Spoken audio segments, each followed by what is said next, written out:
Parce que vous l'avez tout dit, vous êtes motivé, vous êtes déterminé. En fait, vous avez toutes les compétences de n'importe quel candidat qui se présente à l'entrée de l'entreprise. Je sais pas comment dire ça, mais c'est hyper galvanisant. Le BTP, ça prend dans le sang, quoi.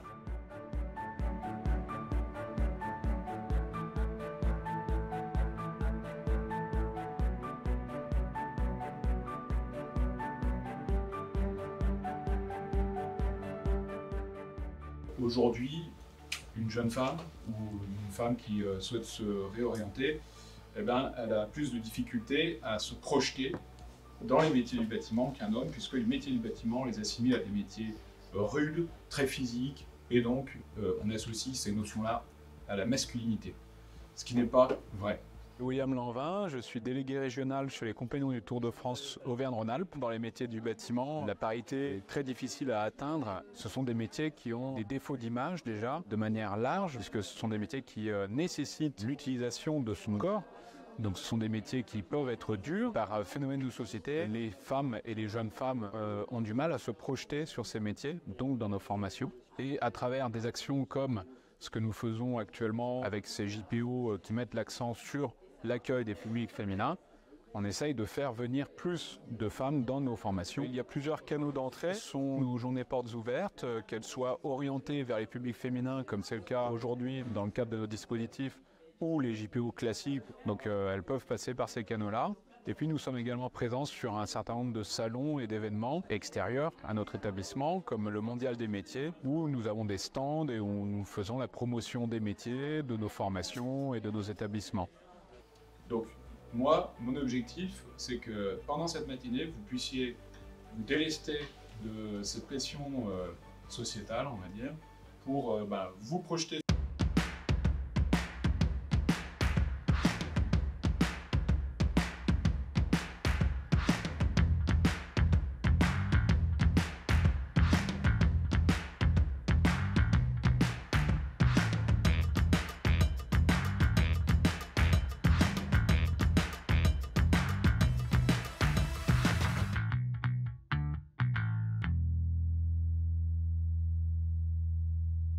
Bonjour, je m'appelle Cerise Steiner, je suis fondatrice du mouvement Les Fabricoleuses et directrice générale de l'entreprise inclusive de travaux de peinture Couleur Cerise.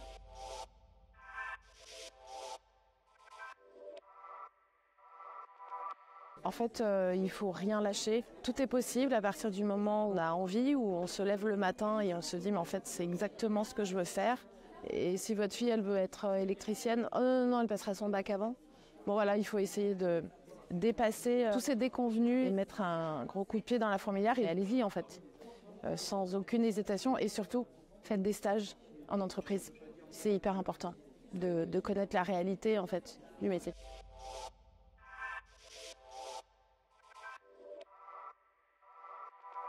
Disons que nous, on privilégie du coup les stages, apprentissages, sous-traitance et embauche au féminin, mais on travaille avec des équipes masculines. Mais c'est surtout que toutes les personnes qui n'ont pas accès au bâtiment, eh ben nous, on les prend dans notre entreprise.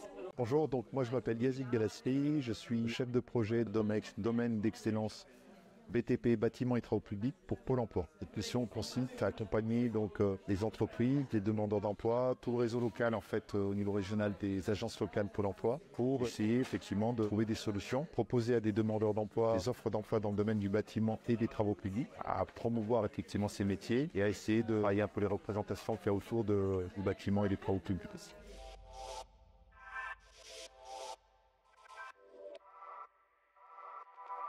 Si vous êtes une femme et que vous posez la question de savoir si un métier du bâtiment et de travaux publics pourrait vous intéresser, faites la démarche, venez rencontrer, si vous êtes demandeuse d'emploi, votre conseiller Pôle emploi, parlez-lui-en. On a vraiment toutes les possibilités de se proposer pour pouvoir réorienter, vous orienter tout simplement par le biais de l'alternance, par le biais de formation, j'en ai parlé un petit peu, ou de qualification effectivement dans ces métiers-là. Aujourd'hui, on est vraiment sur une situation où il y a des opportunités majeures, parce que les femmes se posent la question et puis surtout prennent la décision d'aller vers ces métiers.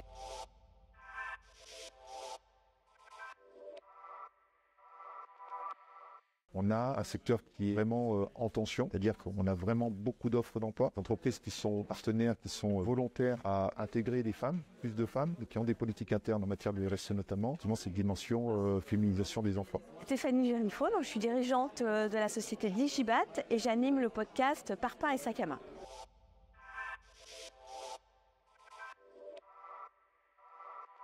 Alors qu'elle se documente, qu'elle justement aille dans des centres de formation comme les compagnons, qu'elles aillent surtout peut-être faire de l'immersion, voir concrètement tous les tenants et aboutissants de ce métier, qu'elles regardent un peu sur les réseaux sociaux, qu'elles écoutent des podcasts, en tout cas qu'elles s'ouvrent en fait sur différents témoignages et découvrir justement que c'est un monde qui est tout à fait adapté au milieu féminin.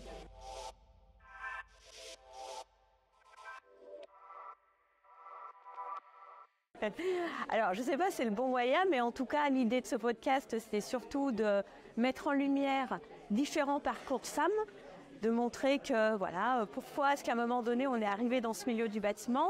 Peut-être que des questions que se sont posées ces femmes interviewées, c'est peut-être des questions aussi que l'on peut se poser soit quand on hésite sur sa poursuite d'études, soit tout simplement sur des reconversions. Et puis je pense aussi c'est pour faire prendre conscience que non, ce n'est pas un milieu que masculin et au contraire les choses évoluent et que les femmes s'épanouissent énormément dans ce milieu-là, quoi.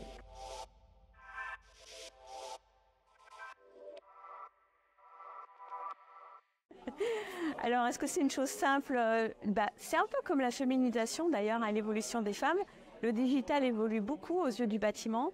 On pensait qu'au début, on n'en avait absolument pas besoin, que le bouche à oreille était le point central. Alors oui, il marche toujours, mais pas tout. Si ma voisine me recommande un artisan, je vais quand même aller voir sur Internet. C'est quand même des choses qui évoluent de plus en plus et on se rend compte, même si parfois on a un carnet de commandes bien rempli, on a besoin d'être présent en termes de communication et ne serait-ce aussi que pour mieux recruter. Eh bien, c'est la même chose. Les futurs salariés ont besoin de voir si l'entreprise dans laquelle ils pourraient éventuellement s'épanouir sont présents et ont aussi une longueur d'avance sur cette partie-là. Je m'appelle Marine, j'ai 30 ans. Donc j'ai été à la Fédération compagnonique pendant 4 ans pour me former dans le métier de carreleuse. Et à la suite, j'ai ouvert mon entreprise MD Carrelage. C'est vraiment tout récent, donc j'essaye surtout de mettre en valeur le grand format parce que c'est le secteur dans lequel je vais essayer de me spécialiser.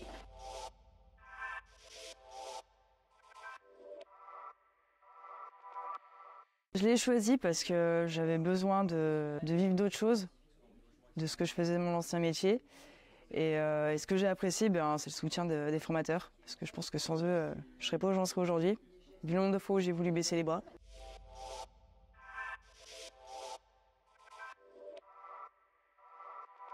De tenir physiquement tenir physiquement parce qu'il y a des jours où c'était compliqué, mais avec le temps ça s'est fait. Croire en soi et pas lâcher. Osez. N'hésitez plus. Foncez.